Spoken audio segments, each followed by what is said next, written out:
Students, इस video में मैं रोटेशन का एक बहुत ही कॉमन एप्लीकेशन डिस्कस करूंगा रोटेशन ऑफ कॉम्प्लेक्स नंबर्स का, और वो है रोटेशन विद 3 पॉइंट्स। तो ये केस समझने के लिए आप इस फिगर को ध्यान से देखिए, जिसमें हमें 3 पॉइंट्स गिवन है। पॉइंट ए है complex number Z1, point B है complex number Z2, point C represent कर रहा है कॉम्प्लेक्स नंबर Z3। हमें ये भी गिवन है कि ए बी और ए सी के बीच का जो एंगल है वो है थीटा, यानी कि बी और सी जो पॉइंट्स हैं वो पॉइंट ए पे थीटा एंगल सबटेंड कर रहे हैं। अब हमें क्या करना है, हमें लिखना है rotation relation for the 3 points A B C, यानी कि for the 3 complex number Z1, Z2 और Z3। तो चलिए अब समझते हैं कि हम रोटेशन रिलेशन कैसे लिख सकते हैं।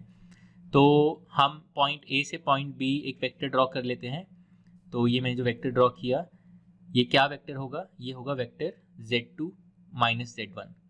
ठीक है, इसी तरह हम पॉइंट ए से पॉइंट सी वेक्टर ड्रॉ कर लेते हैं, पॉइंट ए से पॉइंट सी वेक्टर ड्रॉ कर लेते हैं, और ये कौन सा वेक्टर होगा, ये होगा वेक्टर Z3 माइनस Z1।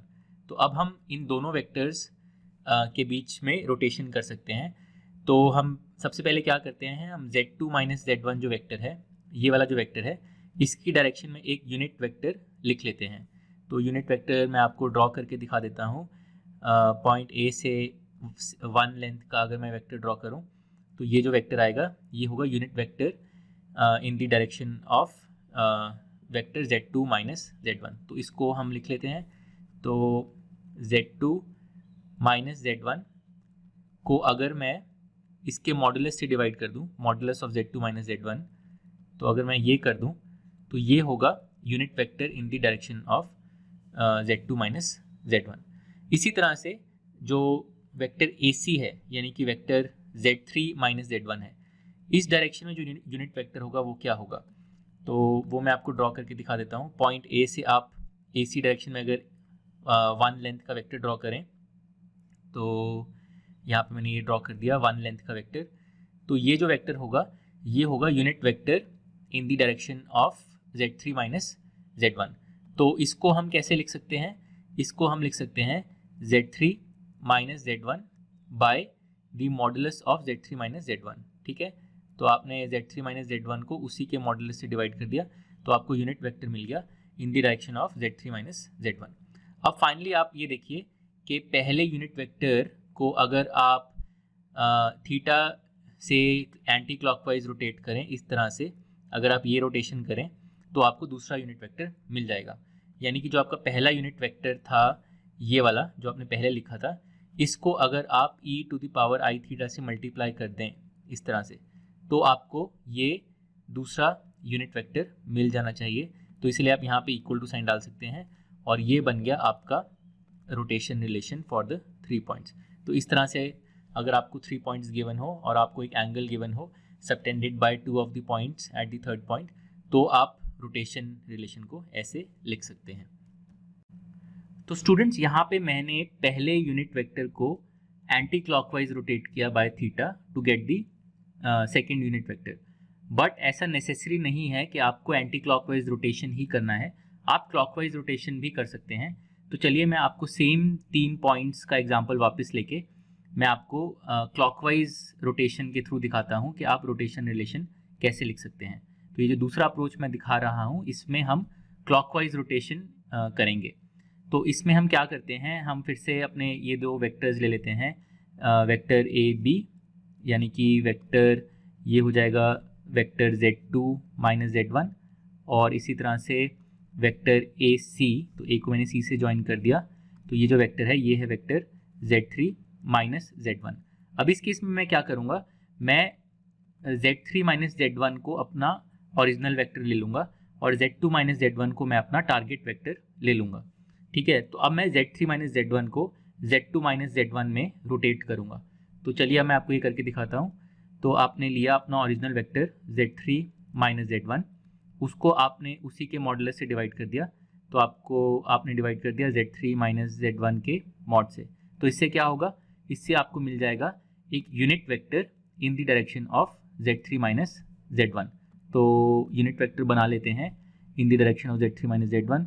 तो जो मैंने ये वेक्टर बनाया हैवी कलर में, ये आपको एक यूनिट वेक्टर मिल गया। Z3 माइनस Z1 के डायरेक्शन में। अब आप इस वेक्टर को क्लॉकवाइज टर्न करिए by an angle of theta. तो आप इसको ऐसे टर्न करिए इस डायरेक्शन में by an angle of theta. तो ये करने के लिए आपको किस फैक्टर से मल्टीप्लाई करना पड़ेगा अब? तो इस केस में आप मल्टीप्लाई करेंगे e⁻⁻i थीटा, क्योंकि आपको अब क्लॉकवाइज रोटेशन करना है।